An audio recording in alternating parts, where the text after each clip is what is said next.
At Railroads University, we like to acknowledge that the campus that we work, live, and play on is on the traditional lands of the Lakwakzum and Kosapsun nations and families, known as the Sunhi and Esquimalt.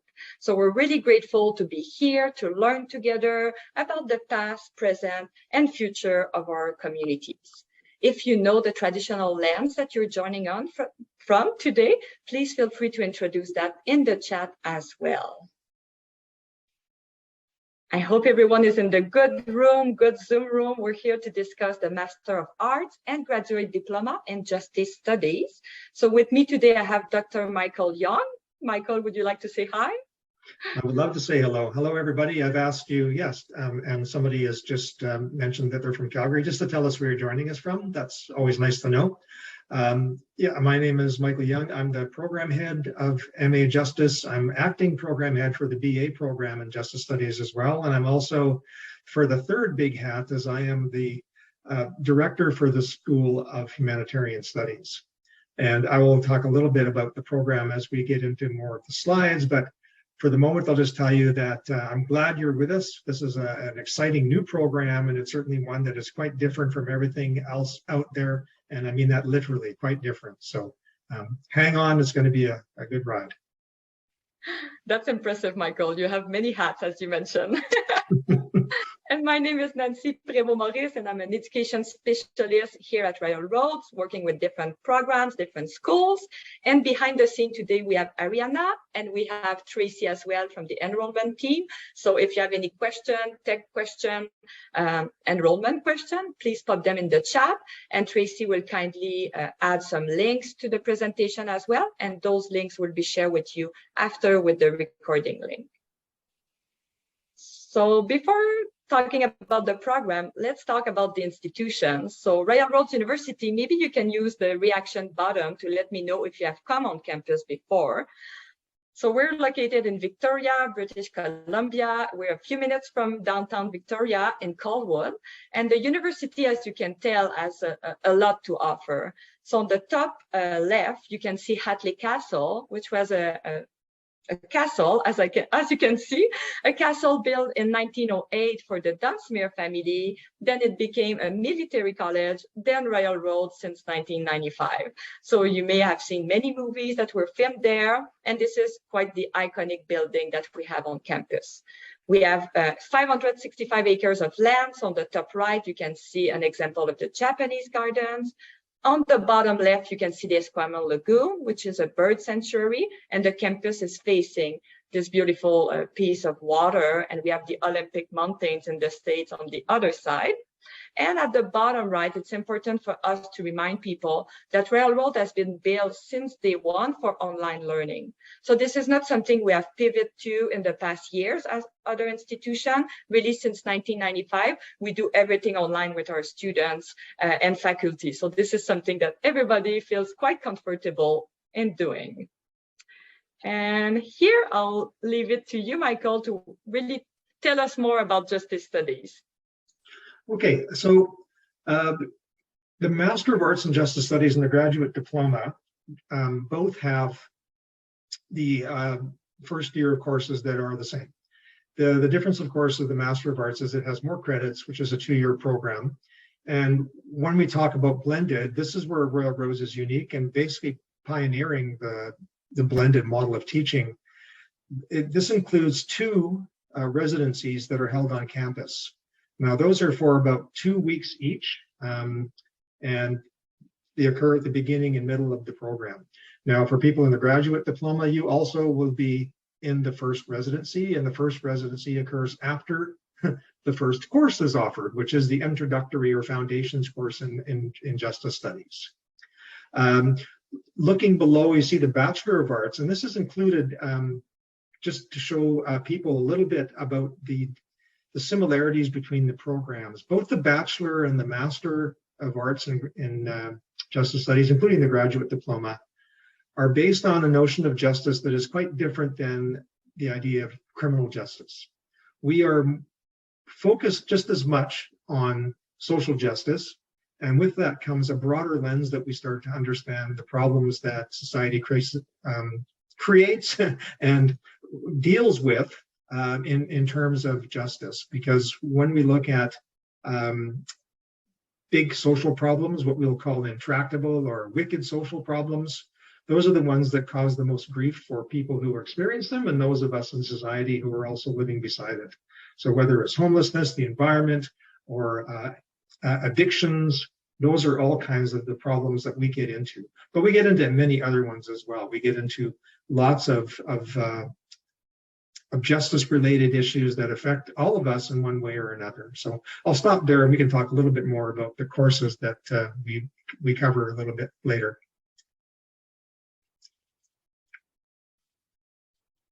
Back to you, Nancy. Thank you. I'll try to go to the next slide. Sorry, my computer is just a bit slow. Here we go, and here. So, and this is really what I've been talking about already, is that you've heard that justice means something different depending on the context. We look at justice from transdisciplinary and interdisciplinary perspectives, which means that we don't look at the problem of justice from one perspective. So we don't look at it as crime. So if we're looking at a criminal justice approach, you're often looking at what we call a control perspective. And law enforcement, or the use of law and legislation to deal with legal problems. We're going far deeper than that. And when we're looking at transdisciplinary justice and systemic thinking, we're looking at how disciplines can come together to respond to what we'll call those wicked problems that I just mentioned. So it isn't enough to look at a problem like I'll go back to homelessness from one perspective, such as mental health or addictions or psychology or whatever may be the flavor of the day. We want to see those disciplines working together. And that's what our program is about.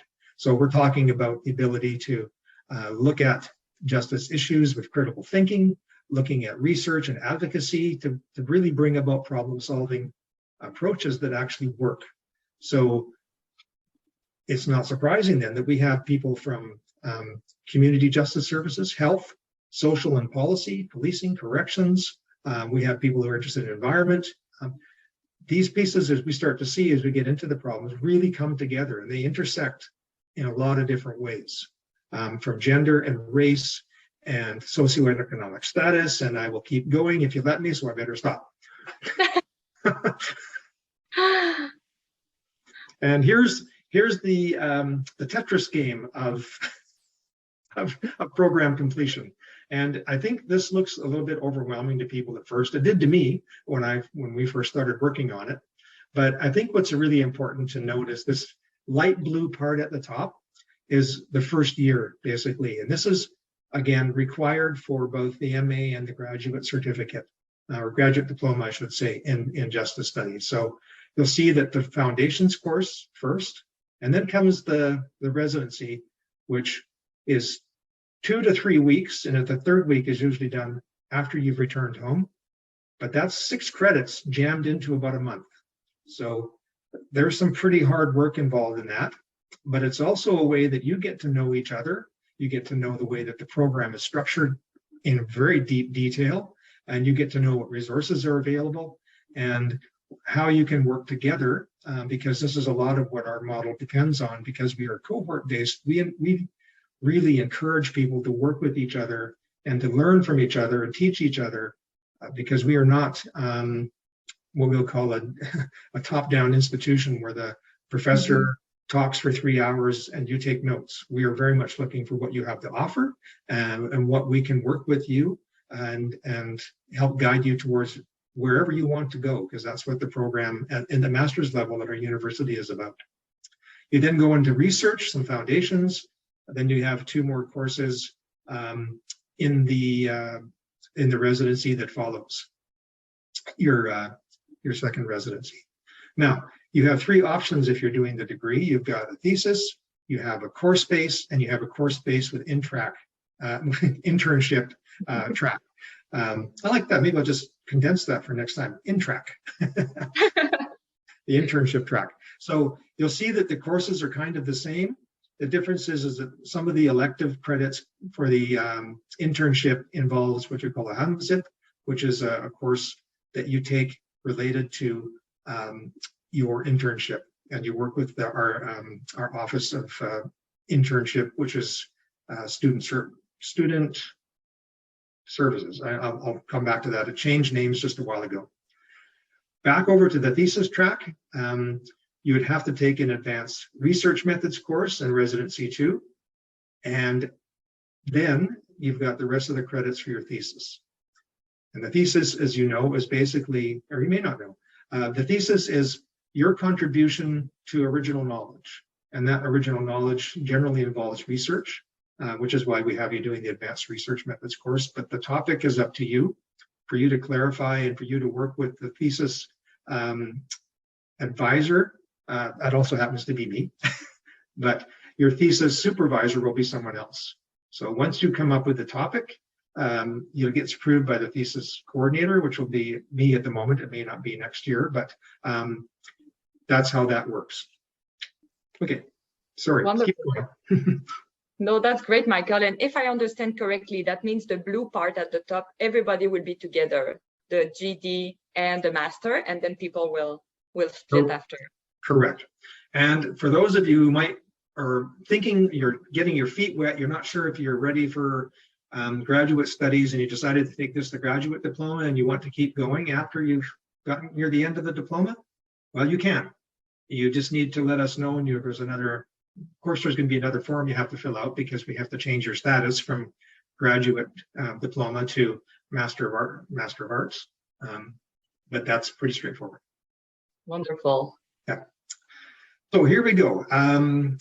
Take your pick. When you get through your first year and you're into the second year and you're not doing the thesis track, there are a bunch of courses that are available to you that are called HUMS courses, H-U-M-S. Those are the elective courses, and those elective courses are scattered in here. And you'll see that, I'll back up. The HUMS courses you'll take with students in other programs in the School of Humanitarian Studies. So there are 3 other programs in the School of Humanitarian Studies that share electives with us. Those programs: disaster and emergency management, conflict analysis management, and human security and peace building. And so with that, we shake up a little bit that cohort model and put you in programs that other people or other courses that people are interested in from those other programs. And in that sense, you get a little bit even more broad perspectives and exposure to different ways of looking at the issues that you might be facing. So let's take one of the courses here at the very bottom: Psychosocial Interventions, Managing Stress, Trauma, and Loss. That's a fairly interesting course and quite popular. That brings together the 3 or 4, I should say 4 programs. Transdisciplinary Perspectives on International Justice. That would be another course that would bring you a lot of varying perspectives on what international justice issues are and how we might approach them. Everything from those nasty kind of things like human trafficking to transnational crime. So more on the corporate side. Wow, and I like what you mentioned, Michael, about it's really applied learning. And because we're a university for working professional, I guess that people from all programs, they bring their experiences together and then they share that in the classroom. Is that correct? Absolutely, and I think that's a very strong point of the program and our programs generally, because it is the application of knowledge to the real world that we're working on. But I don't see us able to work in the real world without having some of that theoretical and academic background as well. I mean, we can't keep doing the same things we're doing and expecting it to change. I mean, that's an old adage, but unfortunately we often do that because we don't have a lot of options. So these students now coming in have a big burden because they're actually the ones who are going to start pushing the edges of how we do things. You know, they're going to be the knowledge changers. They're going to be the change makers. 100%, yeah. And I see that we're already at the how to apply, but is there any question in the chat that I'll double check here? I know that people have been asking some questions. Is there anything? We see some schedule here. Okay, great. I was just wondering if people had question, or maybe if you do now, feel free to pop them in the chat. So Michael, we can come back to the program itself. Yep, that's fine.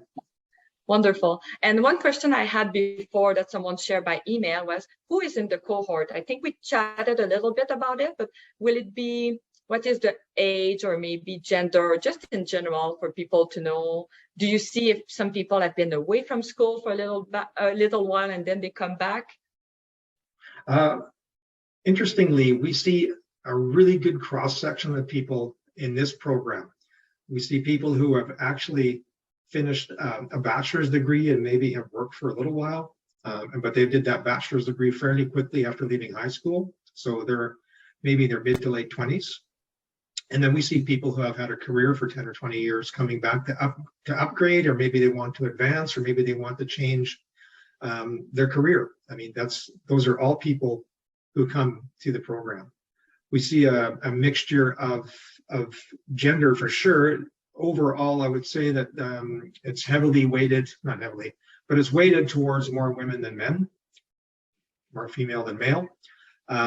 We do see some people who are now sort of fitting that, not fitting the mold of gender, and the third category, which involves many different elements. And the career area people come from is everything from working in corrections with offenders to people who are working in the area of policy analysis and development.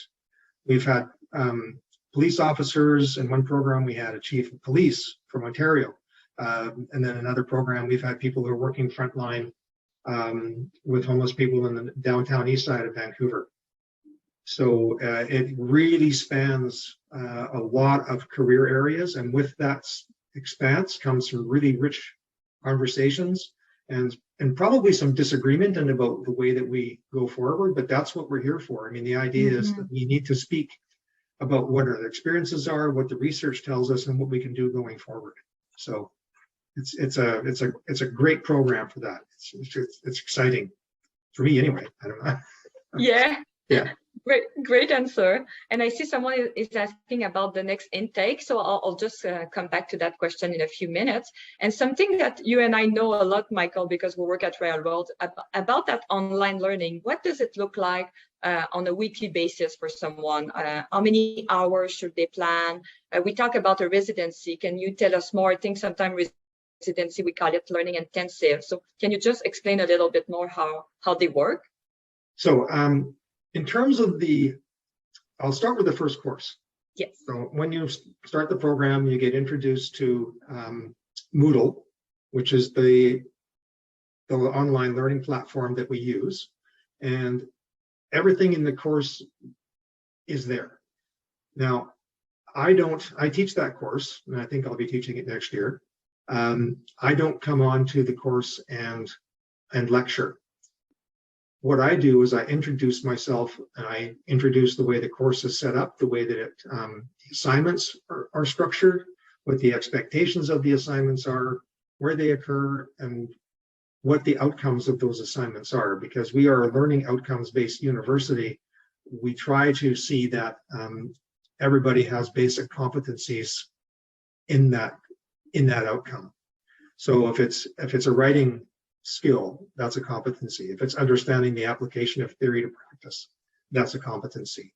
So during the week, you'll have structured questions to answer, and you'll do that usually in a team format. So you'll work together with 3 to 4 other people, depending how many people are in the program, and you will craft your answers based as a team. If that's not the case, then you would just craft it as yourself, and that goes into a discussion thread. And other people will talk about that as well. So they'll ask questions, or they might say, what about this? What about that? And then you have a chance to respond. Now that starts out quite simply, and then it gets busy. Because you will have assignments due, you will have a lot of discussions to catch up on. You'll have quite a bit of reading to do because that's where the discussion questions are going to be from. And then you have the rest of your life you're trying to juggle. So we get that quite well. So balance is one thing that I promote all the time in terms, work-life balance. It includes school. But generally, our courses are 33 credits, and that works out to about 33 hours of study per course. So the course is over 9 weeks. You could divide that by 3. You end up with 3 point some odd hours a week, and you can expect a little bit more during assignment times. So, but you'll get quite a bit of reading to do. That takes time, depending how fast of a reader you are and what your comprehension is like. Academic study, especially at the master's and doctoral level, pushes us to read a lot, and that's really how we learn. But it's putting that learning into practice that allows us to remember it and to use it. So yeah, and because it's online, I guess people can just, there's like some session you need to attend, but then there's some session you can watch the recording and then you post when you can, I guess. It depends on the course. I don't do that too much myself. Other instructors do because they may have special projects on the go. I may post some videos though, that kind of thing. That's pretty common to do, or links to things that I think are important. And if students have something that they found is interesting, then I'm quite happy to have them post it or send it to me and I'll post it. That's a really good thing too. Now, when it comes to the residency, and you'll talk about that in terms of where people will stay and all that kind of thing. I don't talk about that, but the residency means you're here for intensive learning. So basically you're in class every day. And the way that set up, you have 2 courses. One course may be offered 1 week, the other course may be offered the other week, or there may be split, half one day, half the other day for 2 weeks. Same thing, it's very intensive in terms of reading and assignments. So it's really not too much fun time or downtime while you're here, but I think there's always time for people to go explore the area. And certainly, as far as I know, most people do have a chance to do that. Or if they want to. You don't have to. If they're from Victoria, then they pretty much know a lot of what's going on. But yeah, there's lots to see, lots to do, and there's certainly a chance for you to get to know each other, which is one of the reasons that we have you come. In the program, yeah. And I keep hearing from students and graduates that this is one of the highlights of the program when they come together in residency and really work through challenges and get to know each other. Absolutely. And I think you get to know us a little bit as a university as well. Yeah. You'll get to know the instructors in those courses, but you'll also get to know me because I'm usually hanging around a little bit if possible. And it's just a good way to get grounded in the program. Great. Thank you so much. So now that we get people excited, let's talk about the application process. And you will find most of how to apply on the website. So if you go to railroads.ca, you can see the how to apply button, and then you will have 10 steps to follow. Quite easy. I'll just go and give you a highlight, kind of the top things to do, but feel free to ask questions again in the chat. You can book an appointment with the enrollment team or connect with the school directly just to ask more questions. So at Railroads, we do 2 types of admission, which is quite interesting. So you can go through standard admission. That means that you have a 4-year or comparable undergrad degree in a relevant and related field, and we'll go back to this, with a minimum GPA of B+, which is a 3.33. So what we call relevant and related fields are defined by each program, so that can vary a little bit, but that will be something that you will tell us in your personal statement. And I'll just go back to the personal statement in a few slides, but you will be the one demonstrating of your work experience and your school experience and what you have learned in the past that make it relevant to the program. Anything to add on this, Michael? Yes, the importance here, and it's more so, even more important with the flexible admission, but it's important that you really tell us what you have done and how your studies are related to justice. And in that sense, that's where it's important that you look at justice from a broad lens. I mean, that's the importance that you look at how it affects society, how it affects groups of people or even individuals, that you are quite attuned to what that means. Yeah. Wonderful. And if you're looking at here and you're saying, oh, no, I'm not a standard admission, you don't have to do anything. You don't have to check a box when you apply. Our team admission advisor, they will look at your application and see, oh, that person can be a good candidate for flexible admission. And what does that mean to be a flexible admission is that applicant, you might have the degree requirement, but you don't have the GPA requirement. In that case, we ask you to have a minimum of 5 years of relevant professional experience. And if you don't have the degree, but you have about 10 years of work experience with at least 2 years in a leadership role or management role, then you might get a chance to get into the program. The third bullet here is about if you go through flexible admission, we will ask you to complete the academic writing and critical thinking course, which we offer at Royal Roads through professional and continuous studies. And this is a great course to just set you up for success for your graduate diploma or your master. So you will do that a couple of weeks before entering the program or anytime before, and then you need to succeed with 77% to go in.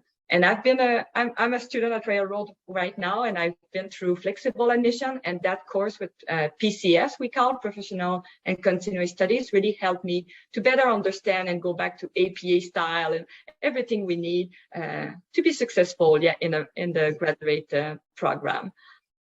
Anything to add for you? And I know that some people will have questions about what is relevant professional experience. So this is why we give you a chance to let us know a bit more with a personal statement. But Michael, before I move to the next slide, anything to add here? Yes, you mentioned APA. So APA is a writing style and a referencing style by the American Psychological Association. It is the form we use for written assignments. And it's really important for those who have been out of school for a while or those not familiar with referencing that you understand that quite well. Generally, where a lot of people struggle at the beginning of all of our programs in every university across the world at the academic level is referencing. And that really has to do with recognizing the people who did the work. It isn't common knowledge. A lot of people often think common knowledge is something that they have at work. So for example, if you worked in social work and you know that so many people struggle with homelessness or unemployment or what it might be, that's specific for your employment position. It is not common knowledge. And so that would be something that would have to be referenced. And a lot of people struggle with that at the beginning. And it's just something, it's a skill that you learn. And we're there to guide you. And our writing center, which I can mention now, is very helpful in that area for people getting started with this and actually writing generally once you're in the program. Because sometimes people get a writing block, they're just not sure how to approach a project or an assignment, and our instructors aren't there to coach you on writing. That's up to you. So you'll need some assistance. We recognize that, and that's where our writing center comes in. Yeah. Thank you for adding this. Yeah. And as I mentioned, you go on the website, you'll start your application, you will give a small fee of $131.39, and then you will start submitting your documents. So you will get an application ID number, and then you will start using that to send us official transcript. That means any transcript from post-secondary institution that you earn in your life, you'll have to ask your institution to share it with Railroads. Then that personal statement we talk about, so that will be really you reflecting on where you're coming from, where you want to go, what have you done on a volunteer basis, work experience, school, really answering a few questions. And those questions are indicated on the website as well, just to lead you a little bit and make sure that you answer what we need to know. We'll ask you for a detailed resume. So that resume is more than a work resume. It's again, showing us who you are, what you have done, to kind of sell yourself to get into the program, and at least 2 letters of reference. So you'll ask people, maybe someone in the academic world, someone in your professional life as well, to write a letter for you. And what we recommend is that you use your personal statement, you share it with your referees, and then they can see why you're applying to the program, and then they send their letters of reference to us to complete your application. Anything to add on this? I know that, Michael, you have seen a lot of applicants in your life, so any advice? And you actually hit everything on the nails on the head, so to speak. And yes, sharing your statement with your referee is probably a really good idea. Thanks for mentioning that. And do, as Nancy has said, it is a bit of a sales job, but it's also what many people do is they under acknowledge their own experiences and how that has shaped who they are and why they're applying to the program. And it could be something quite long ago that you worked in a whatever it was facility and you decided that maybe things just weren't right. For me personally, it was actually a high school course that triggered my brain about the issues of social justice. And that was the construction of a dam that ended up destroying such large amounts of land and wildlife and animals, and dislocating indigenous people and destroying the flora, as it were. That's when the switch in my head went, and it took me a long time to get to where I am now. But that really, if I trace it back, a lot of the things I did after that were that based on that trigger. So think about that. We don't want to know everything about your life history, but look at those triggering events. What changed your trajectory? What was that? And if that's something you can share, maybe if it's something really personal you can't share, but that's okay. But don't undersell yourself. Don't under-acknowledge your own experiences. That's important.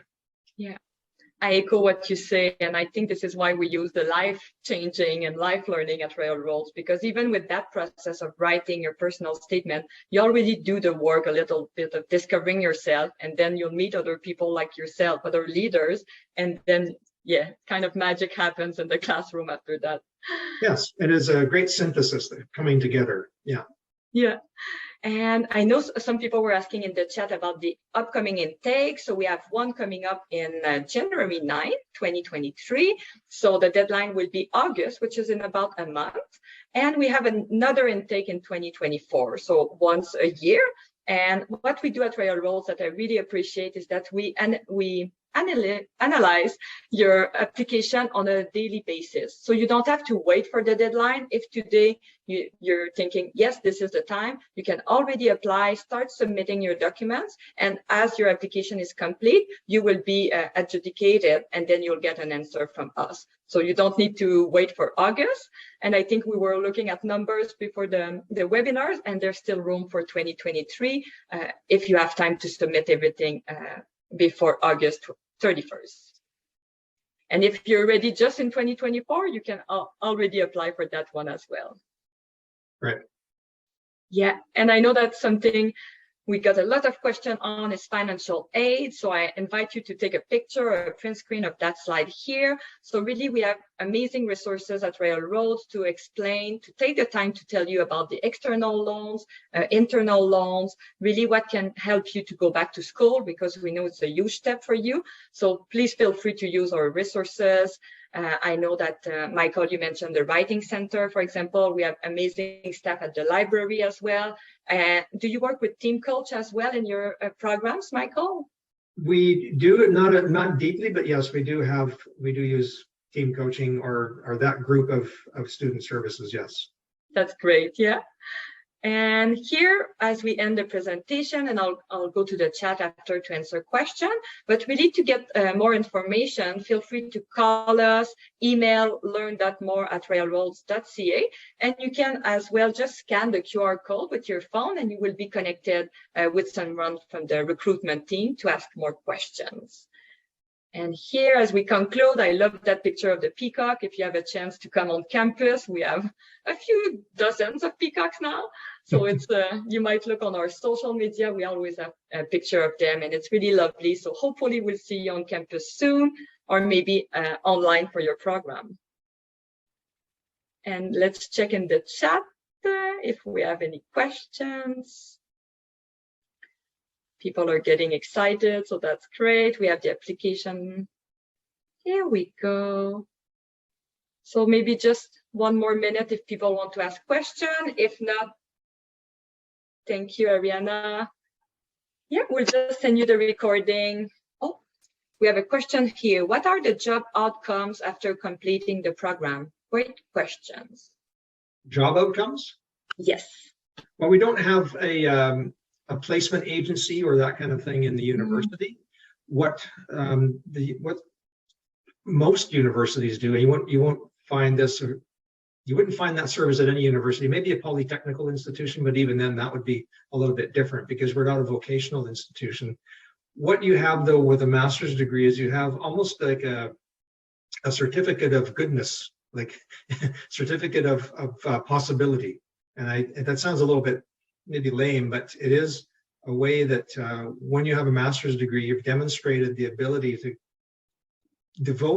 dedicate yourself to a period of study, a period of intense study, and to produce, if you're doing a thesis, you produce original knowledge. And if you're doing coursework, you're demonstrating your abilities to work academically, which means working holistically, being a critical thinker, being a systems thinker, being able to work across domains of interests. So for example, if differing points of views within a program or within the papers that you write, you're always looking at where it seems to be the place of knowledge at the moment. It's important that we recognize that knowledge, of course, is something that changes all the time. I mean, what we knew about hard science in the 1920s changed a lot with something like penicillin in the 1930s. And so with social knowledge, it's the same thing. What we knew about addictions, for example, in the 60s, we throw that out the window. What we know about the cause of crime being choice, well, I've thrown that one out the window a long time ago. The cause of crime is much more complex than that, as is homelessness, as are the struggles with mental health, and so on. So what that does is it provides opportunities for you to go out and to basically almost chart the way that you want to change the world, change yourself. I mean, it starts there. That's really what the life-changing motto is about. It's about giving you the tools that you can go forward and do something different. And I think what you mentioned, Michael, before was the Career and Learning Development Center. And yes. I think they're part of student services, as you mentioned, and they can work with people about internship and about like if they get some posting for jobs, they will share with the students as well. Certainly, and every once in a while we get those kinds of availabilities from agencies in the community, and we send those out to students. Wonderful. So that happens too. Yeah, so there's a network being created with our professors and with our cohort as well. Exactly. And another question someone is asking me is about the doctoral programs that people can do after. So I know we have 2 doctorals at Railroads. Have you worked with students going that way after the master? Many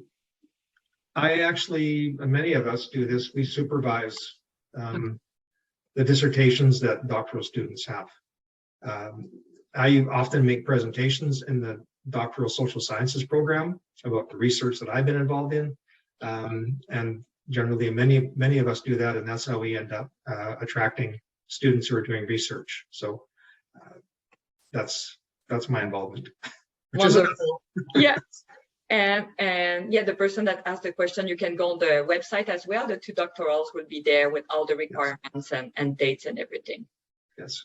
Well, thank you so much, Michael, for your time. Thank you, Ariana and Tracy. That was a wonderful webinar. I've learned a lot. Great. And we'll send the recording to everybody. Yeah. Yes. And thank you for the questions and clarifications. It's always good to be able to expand.